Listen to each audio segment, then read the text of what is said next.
Good evening dear students. कैसे आप लोग सब अच्छे होंगे। बीच में 2 दिन वीडियो नहीं आ पाए, उसके लिए क्षमा चाहते हैं। और मकर संक्रांति में जो है व्यस्त हो गए थे। आज हम लोग जो है 2026 का मॉडल सेट मैथ का सेट नंबर 5 करने जा रहे हैं। ये जो है ये सीरीज का आखिरी एमसीक्यू होगा मैथ का। ठीक है, इसके बाद फिर हम लोग जो है बाकी दूसरा सब्जेक्ट का एमसीक्यू करेंगे, फिर जो है सब्जेक्टिव वगैरह सब करेंगे। तो आप लोगों के पास जो है ये बुक होना चाहिए, ठीक है, ताकि क्वेश्चन देखने में सुविधा हो।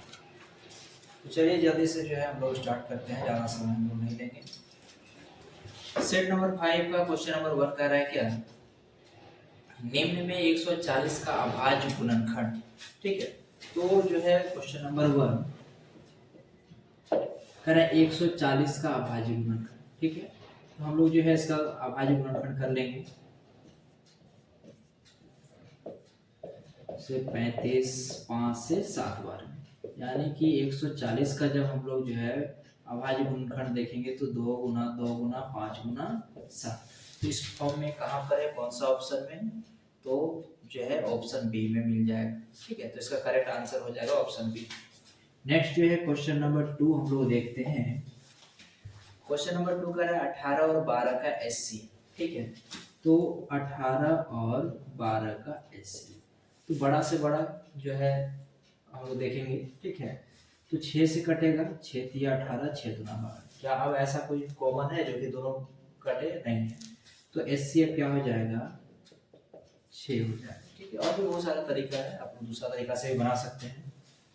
नेक्स्ट है क्वेश्चन नंबर 3, करें निम्न में कौन अपरिमेय नहीं है। अपरिमेय नहीं है इसका मतलब परिमेय।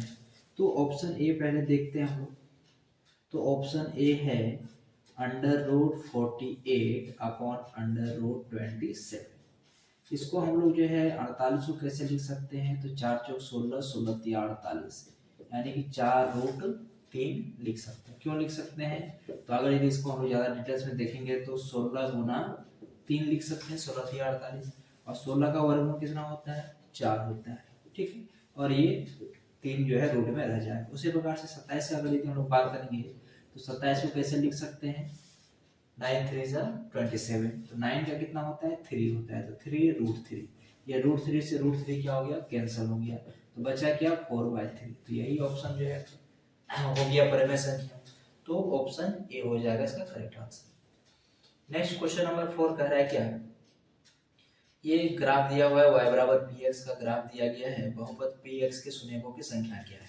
तो यहाँ पर भी जो है ये क्वेश्चन नंबर 4, ये x एक्सिस और ये y एक्सिस। ठीक है, तो कितना बार काट रहा है x एक्सिस को, तो 1 और 1 दो बिंदुओं पर प्रतिच्छेद कर रही है। तो शून्यकों की संख्या हो जाएगा 2, शून्यकों की संख्या बराबर 2।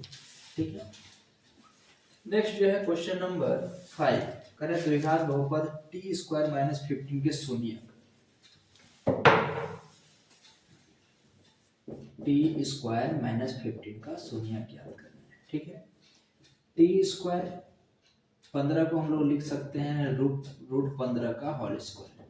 अब यहाँ से एक फॉर्मूला बन रहा है a² - b²। तो a² - b² का क्या होता है, तो a minus B into a plus B. ये जीरो दोनों के लिए है, तो बारी बारी से हम लोग दोनों को जीरो कर देंगे। तो t = प्लस √15। उसी तरह से t प्लस √15 = 0, तो t बराबर -√15। तो एक क्या आ गया धनात्मक, एक आ गया ऋणात्मक। तो इस तरह से जो है आंसर हम लोग को सिलेक्ट करना है। तो जो है क्वेश्चन नंबर 5 का हो जाएगा ऑप्शन डी, एक धनात्मक और एक ऋणात्मक। एक धनात्मक में आया और एक ऋणात्मक में आया। तो हम लोग को देख लेना है किस टाइप से ऑप्शन में दिया है, उस टाइप से हम लोग को आंसर जो है क्लिक करना है। नेक्स्ट है क्वेश्चन नंबर 6, कह रहा रैखिक समीकरण योग 2x - 3y = 8 और 4x - 6y = 9। तो किस जो है किस फॉर्म में आएगा, ये संगत है या असंगत है या समपाती है। ठीक है,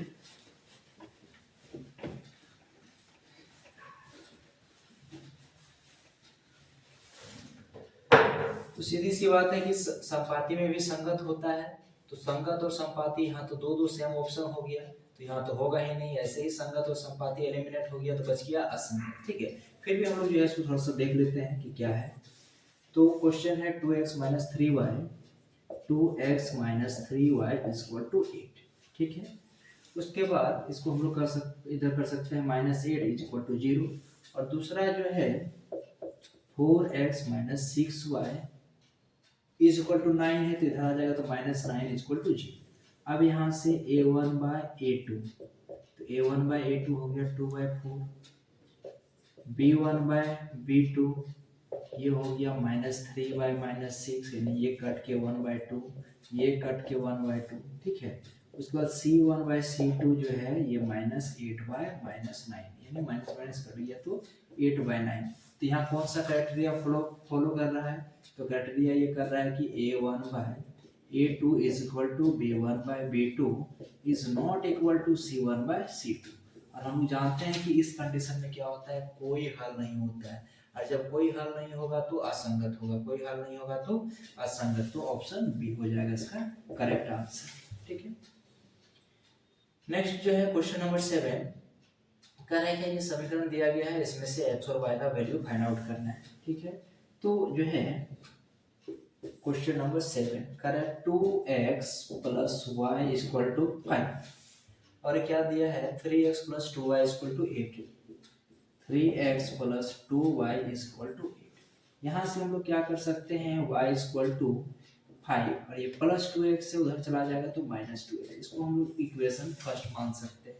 अब y का मान जब यहाँ पता चल गया तो हम लोग वहां पर जो है उसको रख सकते हैं। ठीक है, तो 3x plus 2y is equal to 8, 3x plus 2 और y की जगह पे कितना रख सकते हैं 5 minus 2x is equal to 8। अब इसको सॉल्व करेंगे, 3x प्लस 2 5 ज़ा 10 माइनस 2 2 ज़ा 4x इंटू 8।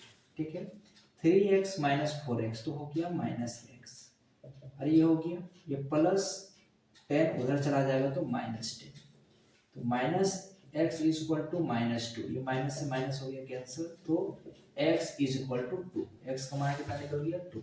जब x का मान 2 निकल गया, ठीक है, तो ऑप्शन जो है a में भी x का मान 2 है और c में भी है, b और d तो एलिमिनेट हो गया।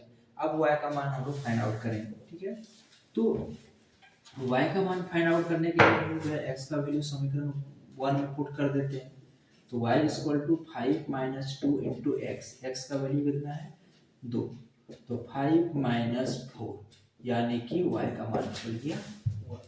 तो y का मान 1 और x का मान 2 कौन सा ऑप्शन में है, तो ऑप्शन सी हो जाएगा करेक्ट आंसर। नेक्स्ट जो है क्वेश्चन नंबर 8 का है निम्न में से कौन द्विघात समीकरण नहीं है। द्विघात समीकरण नहीं है इसका मतलब है कि ax² plus bx plus c के फॉर्म में नहीं होना चाहिए। ठीक है, अगर यदि इस फॉर्म में है इसका मतलब वो द्विघात समीकरण है।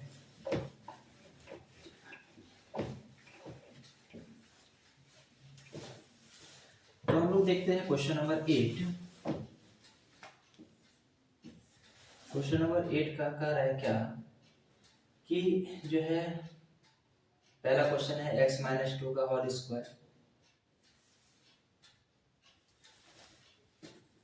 x माइनस 2 का होल स्क्वायर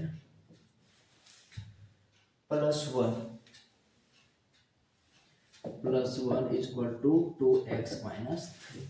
ठीक, अब इसको हम लोग सॉल्व करते हैं, a माइनस बी का होल स्क्वायर, तो a square minus 2ab plus b square plus 1 is equal to 2x minus 3। तो ये केवल एक ही स्क्वायर दिख रहा है, यानी कि ये द्विघात समीकरण के रूप में आगे सॉल्व करने का जरूरत नहीं है। ठीक है, नेक्स्ट जो है ऑप्शन बी कह रहा है x into X plus 1 plus 8 is equal to x plus 2 into X minus 2, X plus 2 into X minus 2। यहाँ से सॉल्व करेंगे X square plus X plus 8, इधर a plus B into A minus B, तो A square minus B square. ठीक है, X square से X square cancel, तो x plus 8 minus 4 इधर आ जाएगा तो प्लस 4 इज इक्वल टू 0, तो x प्लस 12 इक्वल टू 0। क्या कहीं पर भी a x square plus b x plus c के फॉर्म में है? ए एक्स स्क्वायर नहीं है, इसका मतलब ये द्विघात समीकरण नहीं है। तो ऑप्शन जो है बी हो जाएगा इसका करेक्ट आंसर। नेक्स्ट जो है क्वेश्चन नंबर 9। क्वेश्चन नंबर 9 क्या कर रहा है? कह रहा है a x square plus b x plus c is equal to 0 जहाँ a is not equal to 0 के वास्तविक मूल नहीं है। तो याद करिए, आप लोग हम कई बार पहले बता चुके हैं कि d बराबर 0 तो वास्तविक एवं समान मूल, वास्तविक एवं समान मूल यानी दोनों जो है अल्फा और बीटा दोनों का मान समान आएगा, ठीक है, समान मूल। अगर यदि d इज ग्रेटर देन 0 तो वास्तविक एवं असमान मूल, वास्तविक एवं असमान मूल। और अगर यदि d इज लेस देन 0 तो कोई मूल, कोई वास्तविक मूल संभव नहीं, कोई वास्तविक मूल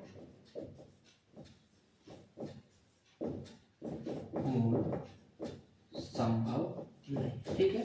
तो d तो नहीं दिया है, लेकिन आप लोग को पता है कि d equal to B square minus 4ac होता है, बी स्क्वायर माइनस 4ac। तो कह रहा है क्या कोई जो है कि वास्तविक मूल नहीं है, वास्तविक मूल नहीं है यानी कि d इज लेस देन 0। तो कहां पर है d इज लेस देन 0? तो ऑप्शन डी में है, ठीक है। बी स्क्वायर माइनस 4ac है और इधर जो है लेस देन 0, यानी कि B square minus 4ac is less than 0, तो कोई वास्तविक मूल नहीं है, ठीक है। नेक्स्ट जो है हम लोग देखेंगे क्वेश्चन नंबर 10।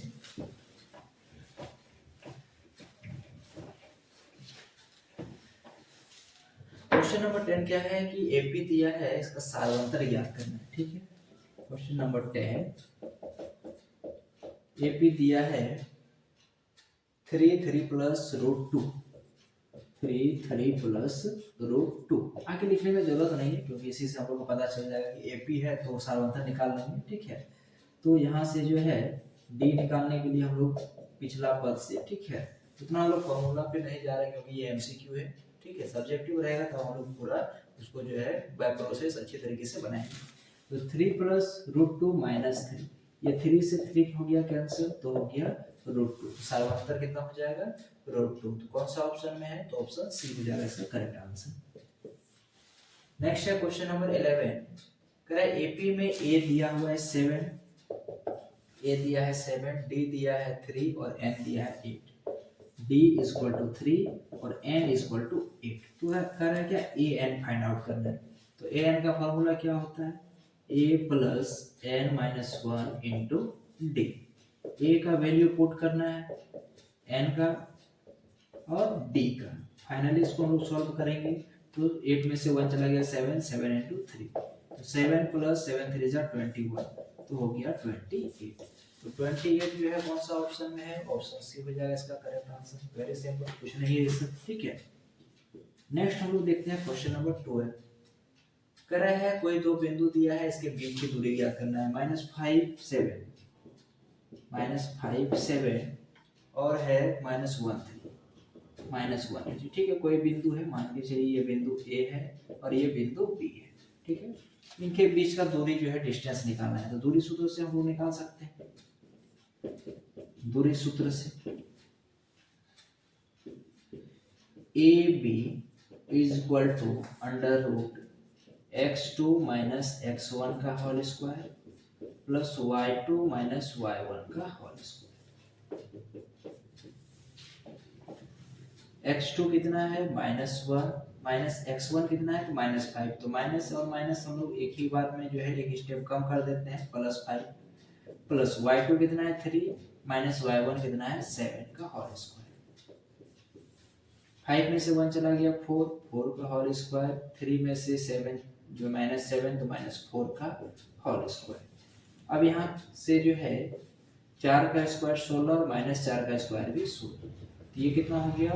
√32। तो √32 को हम लोग कैसे लिख सकते हैं? तो 16 दूना 32, तो 16 दूना 32 यानी 16 का हो जाएगा 4 और इधर हो गया रूट, यानी कि 4√2। तो कौन सा ऑप्शन में है 4√2? तो ऑप्शन सी हो जाएगा इसका करेक्ट आंसर। नेक्स्ट जो है क्वेश्चन नंबर 13, कह रहा है मध्य बिंदु ज्ञात करना है।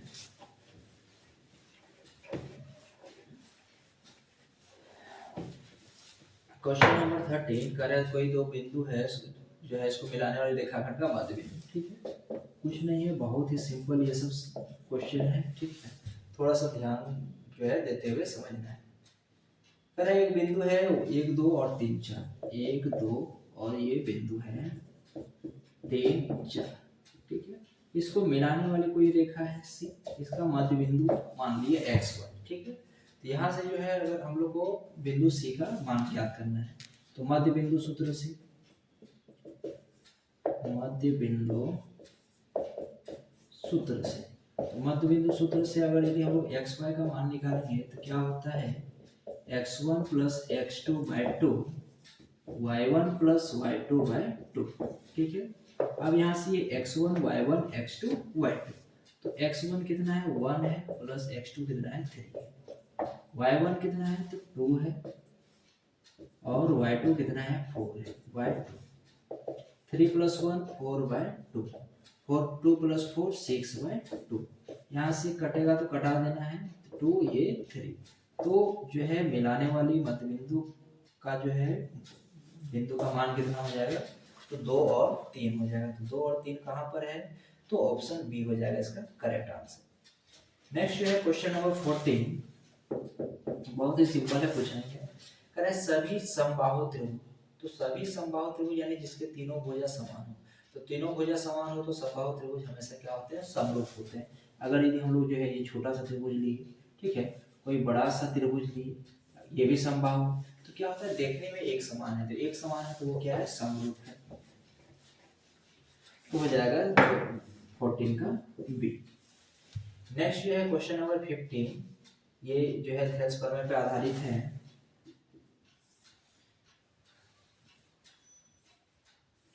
ये इसका डायग्राम है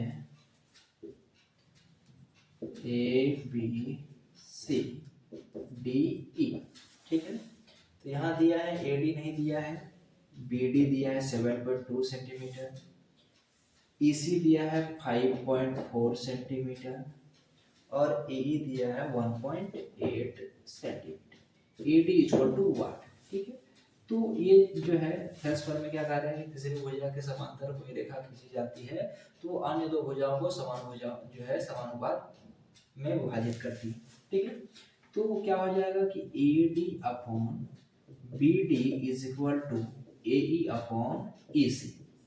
AD का मान नहीं पता है कोई बात नहीं है। ठीक है, BD कितना है 7.2 सेंटीमीटर, AE कितना है 1.8 सेंटीमीटर और AC कितना है 5.4 सेंटीमीटर।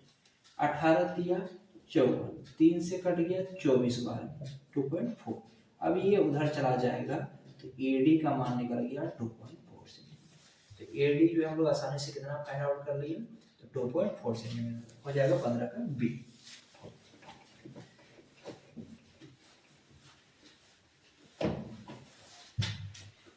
नेक्स्ट है क्वेश्चन नंबर 16, कह त्रिभुज ABC एवं त्रिभुज DF इस प्रकार है। ठीक है, कोई भी जो है एक त्रिभुज है ABC और एक त्रिभुज है DF, ABC और DEF। ठीक है, अब यहाँ पर दिया है कि AB जो है DA के समांतर है, AB जो है DE के समानुपात है। ठीक है, BC जो है वो EF के समानुपात है और जो है AC जो है DF के समानुपात है। ठीक है, AC जो है ये DF के समानुपात है।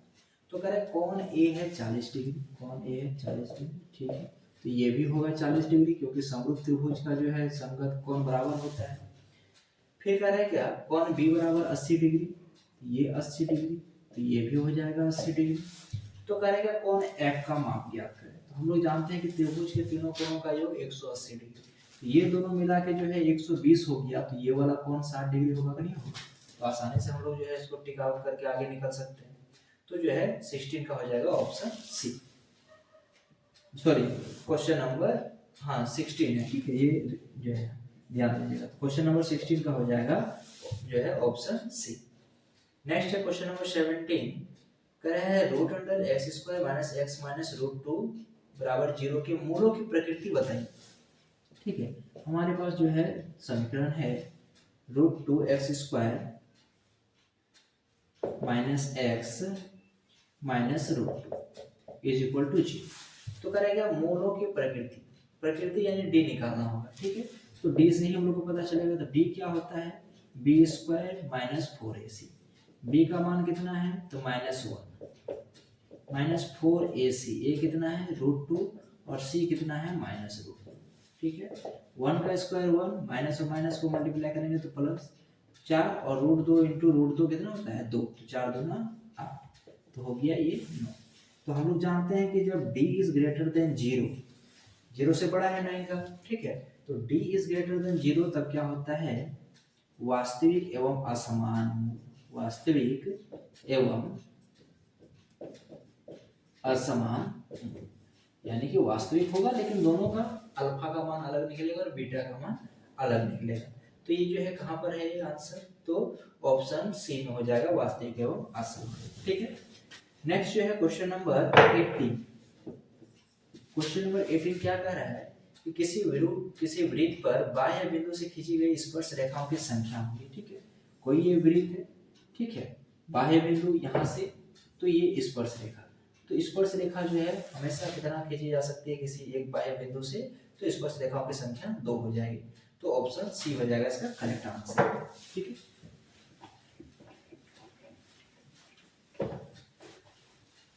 नेक्स्ट जो है क्वेश्चन नंबर 19।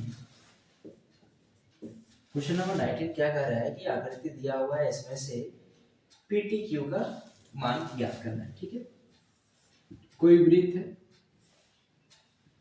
ये स्पर्श रेखा है, ठीक है, थोड़ा सा आकृति को अच्छा से बनाना है, ठीक है। ये हो गया, ये केंद्र हो गया, ये त्रिज्या, ठीक है। केंद्र O है, इसका मान है 110 डिग्री, ये है P, ये है T, ये है Q। तो हम लोग जानते हैं कि चतुर्भुज के चारों कोणों का योग 360 डिग्री, ठीक है। उसमें से 3 कोण ऑलरेडी हम लोग को पता है, ये 90 डिग्री, ये 90 डिग्री, ये 110 डिग्री, ठीक है, ये 90, ये 90। तो ये हम लोग को फाइंड आउट करना है। तो तीनों कोणों का योग जो है कितना हो गया, तो 110 और 90, 90, 80, यानी कि 290।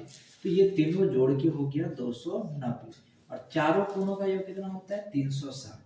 तो 360 में से अगर हम लोग 290 घटा देंगे तो कितना हो जाएगा 70 डिग्री। तो 70 डिग्री कहाँ पर है, कौन सा ऑप्शन में, तो ऑप्शन बी हो जाएगा इसका करेक्ट आंसर, ठीक है। क्वेश्चन नंबर 20 करें साइन ए बराबर 0.6। साइन ए का मान है 0.6, तो यहाँ से पॉइंट हटा देंगे तो ये हो गया 10, यानी कि 2 तिया 6, 2 पंचे 10। तो साइन ए निकल गया 3/5, ठीक है। तो जो है दो भुजा पता चल गया। साइन का क्या होता है, लंब बटा कर्ण, लंब बटा कर्ण, यानी कि लंब पता चल गया और कर्ण पता चल गया। तो इसके मदद से हम लोग आधार निकाल लेंगे, ठीक है। ये हम लोग एक जो है समकोण त्रिभुज बना लेते हैं, इसमें से ए बी सी, तो साइन ए लंब बटा कर्ण, तो ये लंब हो गया, ये कर्ण हो गया। तो ये ट्रिपलेट के हिसाब से ये कितना निकल जाएगा, 4 निकल जाएगा। बाकी निकालेंगे हम लोग नहीं, क्यों कई बार निकाल चुके हैं, ठीक है। ये जो है आप लोग पाइथागोरस प्रमेय से लंब स्क्वायर प्लस आधार स्क्वायर बराबर कर्ण स्क्वायर की मदद से निकाल सकते हैं। तो हम लोग जो है त्रिभुज के तीनों कोण, तीनों भुजा पता चल गया। अब क्या निकालने के लिए कह रहा है, तो कह रहा है क्या, सेक ए ज्ञात करना है, सेक ए। तो सेक ए क्या होता है, कॉस ए का उल्टा। तो कॉस ए क्या होता है, आधार बटा कर्ण। कॉस ए क्या होता है, कॉस ए होता है आधार बटा कर्ण, ठीक है। तो कॉस ए आधार कितना है 4 और कर्ण कितना है 5। तो सेक क्या होता है, इसका उल्टा होता है, तो 5/4। तो सेक ए क्या हो जाएगा 5/4। तो कौन सा ऑप्शन में है 5/4, ठीक है। तो 5/4 तो नहीं है, क्योंकि हम लोग यहाँ पर कटा दिए थे, ठीक है। तो यानी कि इसका आधा कर दिए थे, तो ये इसको हम लोग क्या लिख सकते हैं, अगर ये 2 से ऊपर नीचे गुना कर देंगे तो 10/8। 10/8 कहाँ पर है, ऑप्शन जो है ए में। अगर ये हम लोग इसको नहीं कटाते, डायरेक्ट 6/10 रहने देते, तो उस हिसाब से हम लोग का ये सॉल्व हो जाता, ठीक है। बाकी उससे कोई दिक्कत नहीं है, हम लोग को ट्रिपलेट पता है कि 3, 4, 5 तो आसानी होता है। जब देख रहे हैं कि 5/4 के फॉर्म में नहीं है, तो 10/8 को ही कटा के हम लोग क्या लिख सकते हैं, 5/4 लिख सकते हैं, ठीक है।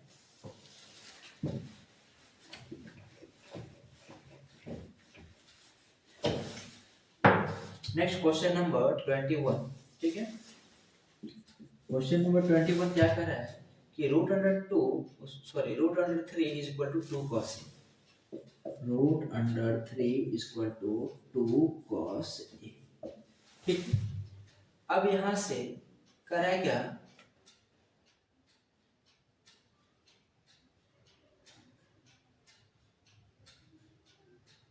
ठीक है। तो कर है क्या जो है ए का मान ज्ञात करना है, तो यहाँ से रूट 3 और ये इधर आ जाएगा तो रूट 2, तो cos a is equal to root 3/2, ठीक है। cos a कितना हो गया, रूट 3/2। तो cos a और cos कितना डिग्री का मान जो है रूट 3/2 होता है, आप लोग को पता होगा, बताइए, ठीक है। तो जो है cos 30 डिग्री, cos 30 डिग्री, तो यहाँ से cos कैंसिल हो जाएगा, a का मान कितना हो गया 30 डिग्री। तो आसानी से कौन सा ऑप्शन में दिया है 30 डिग्री, तो ऑप्शन बी हो जाएगा इसका करेक्ट आंसर। नेक्स्ट जो है क्वेश्चन नंबर 22, करा 5 sin square a plus 5 cos square a is equal to what, ठीक है। हम लोग क्या करते हैं कि 5 को कॉमन निकाल लेते हैं, इधर बच गया sin square a plus cos square a। अब पता है आप लोग को sin square theta plus cos square theta का मान कितना होता है, 1 होता है, तो 5 1 जा 5, कौन सा ऑप्शन में है 5, तो ऑप्शन बी हो जाएगा इसका करेक्ट आंसर। नेक्स्ट जो है क्वेश्चन नंबर 23, करें रैखिक समीकरण युग्म जिसका हल होता है कहलाता है। तो याद कीजिए हम लोग जो है कई बार चर्चा कर चुके हैं कि a1 बाय a2 बराबर b1 बाय b2 बराबर c1 बाय c2, ठीक है। इसमें अनेक हल होता है, ठीक है, अपरिमित रूप से अनेक हल। उसके बाद एक होता है a1 by a2 is not equal to b1 by b2, तो इसमें होता है अद्वितीय हल या केवल एक हल, ठीक है। उसके बाद एक होता है a1 by a2 is equal to b1 by b2 is not equal to c1 by c2, इसमें कोई हल नहीं, कोई हल नहीं। तो हम लोग जानते हैं कि जिसमें हल होगा उसको हम लोग संगत बोलते हैं, जिसमें कोई हल नहीं होता है उसको असंगत बोलते हैं। तो क्या कह रहा है क्वेश्चन, कह रहा है क्या रैखिक समीकरण युग्म जिसका हल होता है, तो जिसका हल होता है यानी ये दोनों का हल है, इसमें अनेक हल है, इसमें एक हल है, हल तो है, तो जिसका हल होता है उसको बोलते हैं संगत, क्या बोलते हैं संगत, ठीक है। और जिसका हल नहीं होता है उसको बोलते हैं असंगत। तो क्या हो जाएगा, ऑप्शन ए हो जाएगा यानी कि संगत। नेक्स्ट जो है क्वेश्चन नंबर 24, कह रहा है 5 मीटर ऊंची उदग्र मीनार के बाद से 5 मीटर दूर स्थित बिंदु पर मीनार की चोटी का उन्नयन कोण क्या होता है, ठीक है। तो बहुत ही सिंपल है, कुछ नहीं है, ठीक है। कह रहा है क्या ये 5 मीटर ऊंची है और ये इधर 5 मीटर है, ठीक है। कह रहा है इसका ये उन्नयन कोण ज्ञात करना है, तो ये कौन सा क्राइटेरिया को फुलफिल कर रहा है, तो ये जो है tan थीटा का लंब बटे आधार, ठीक है। तो tan theta is equal to लंब हो गया 5 मीटर और आधार भी हो गया 5 मीटर, ये कट के हो गया 1, ठीक है। तो tan theta is equal to 1, और जो है tan कितना डिग्री का मान 1 होता है, तो जो है tan 45 डिग्री का, ठीक है।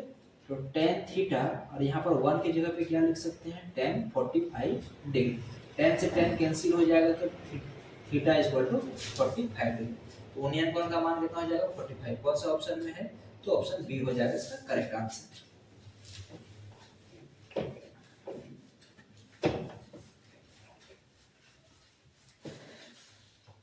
नेक्स्ट जो है क्वेश्चन नंबर 25,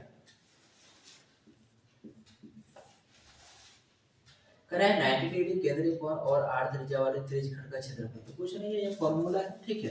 तो त्रिज्यखंड का क्षेत्रफल, त्रिज्यखंड का क्षेत्रफल, तो त्रिज्यखंड का क्षेत्रफल क्या होता है, थीटा बटे 360 इंटू पाई आर स्क्वायर, ठीक है। थीटा का मान है 90 डिग्री, नीचे है 360 इंटू पाई और कुछ आर वगैरह कुछ नहीं दिया है, डायरेक्ट फॉर्मूला है, ठीक है। ये कट गया कितना बार में, 4 बार में, तो कहाँ दिया है पाई आर स्क्वायर 1/4, तो पाई आर स्क्वायर अपॉन 4 जो है ऑप्शन बी में, तो ऑप्शन बी हो जाएगा इसका करेक्ट आंसर। नेक्स्ट जो है क्वेश्चन नंबर 26, अरे 7 सेंटीमीटर त्रिज्या वाले वृत्त के लघु वृत्तखंड का क्षेत्रफल दिया है, तो दीर्घ वृत्तखंड का क्षेत्रफल क्या है, ठीक है। ये कोई वृत्त, इसमें से ये लघु वृत्तखंड है, ये हो गया लघु वृत्तखंड और ये हो गया दीर्घवृत्तखंड। ठीक है, ये हो गया दीर्घवृत्तखंड। इसमें से ये लघु वाला का मान दिया है 14 सेंटीमीटर स्क्वायर। तो क्या हम लोग जो है पूरा वृत्त का क्षेत्रफल में से अगर यदि इसको घटा देंगे तो ये दीर्घवृत्तखंड का बचेगा कि नहीं बचेगा?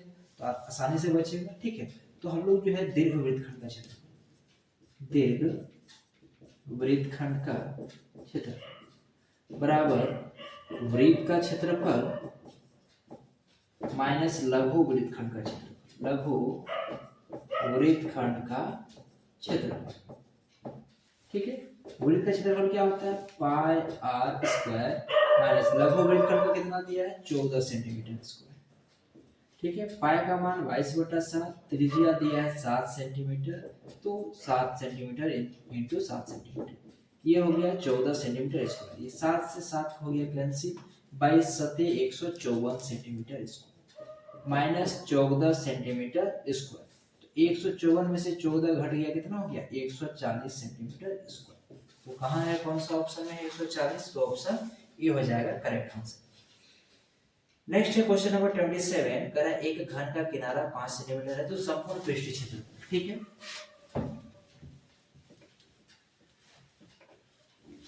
Question number 27। ठीक है, किनारा यानी कि जो है इज, ठीक है, भुजा दिया हुआ है, एक भुजा दिया हुआ है 5 सेंटीमीटर। ठीक है, तो कह रहे हैं घन का संपूर्ण पृष्ठीय क्षेत्र, घन का संपूर्ण पृष्ठीय क्षेत्रफल तो क्या होता है? 6 गुना भुजा स्क्वायर या 6 गुना किनारा का स्क्वायर।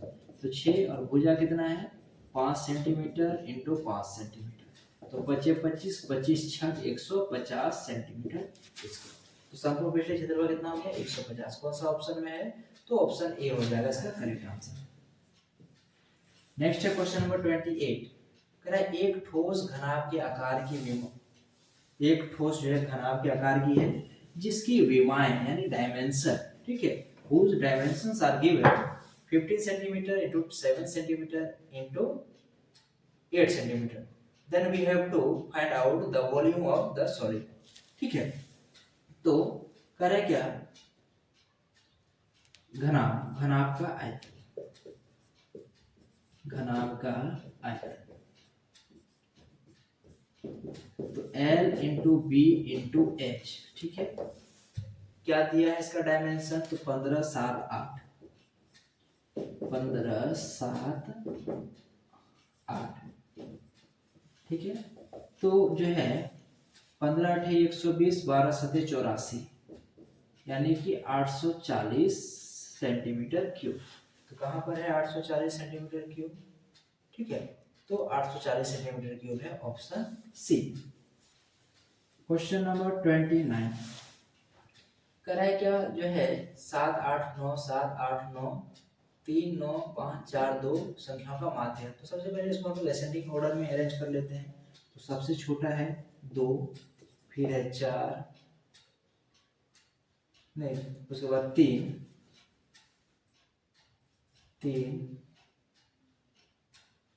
4 5 7 8 2 बार, 7 2 बार, 8 2 बार, 9 3 बार, 1 2 3 1 2 3 4 5 6 7 8 9 10 11। तो 11 हो गया, यानी कि वे सब ऑड पैटर्न पे है। ठीक है, तो ऑड पैटर्न पे है तो आधा आधा दोनों तरफ से हम लोग हटा देंगे। इधर से भी 4 हटा दिए, 5 हटा देंगे। ठीक है, इधर से भी 5 हटा देंगे, इधर से भी 5 हटा देंगे। तो बीच का जो बच गया ये क्या हो गया? माध्य। तो बीच में क्या बच गया? 7। तो 7 कौन सा ऑप्शन में है? तो ऑप्शन सी हो जाएगा इसका करेक्ट आंसर। ठीक है, इस सेट का लास्ट क्वेश्चन है। ठीक है, बहुत ही सिंपल है, कुछ नहीं है। ठीक है, ध्यान से देखिएगा। क्वेश्चन नंबर 30 करा है PE इज इक्वल टू 0.5। ठीक है, यानी कि होने की प्रायिकता 0.05। हम लोग को क्या निकालना है? E नहीं की प्रायिकता। ठीक है, यानी नहीं होने की प्रायिकता, ये हम लोग को निकालना है। तो हम लोग को पता है कि P E plus P E dash यानी कि नहीं, दोनों मिलके होता है एक, होने और नहीं होने की प्रायिकता मिलके क्या हो जाता है एक। ठीक है, अब यहाँ से होने की प्रायिकता दिया हुआ है 0.05 और नहीं होने की प्रायिकता को हम लोग को फाइंड आउट करना है। ठीक है, तो ये P इंटू ये प्लस में इधर आ गया तो माइनस में। ठीक है, जब हम लोग एक में से घटा देंगे तो कितना हो जाएगा 0.95। तो नहीं होने की या घटना नहीं घटित होने की प्रायिकता क्या हो जाएगा 0.95। ठीक है, तो इस तरह से जो है हम लोग टोटल 5 का पांचों सेट को कंप्लीट कर लिए। ठीक है, अच्छी तरीके से आप लोग जो है इसको रिवीजन कीजिएगा, कहीं कोई दिक्कत होगा तो ठीक है कमेंट करके पूछ सकते हैं, स्पेशली उस क्वेश्चन को जो है फिर नेक्स्ट वीडियो में समझा दिया जाएगा। ठीक है, आप लोग जो है सब्सक्राइब कीजिए, फॉलो कीजिए और अपने दोस्तों तक इसको जो है शेयर कीजिए। Thank you.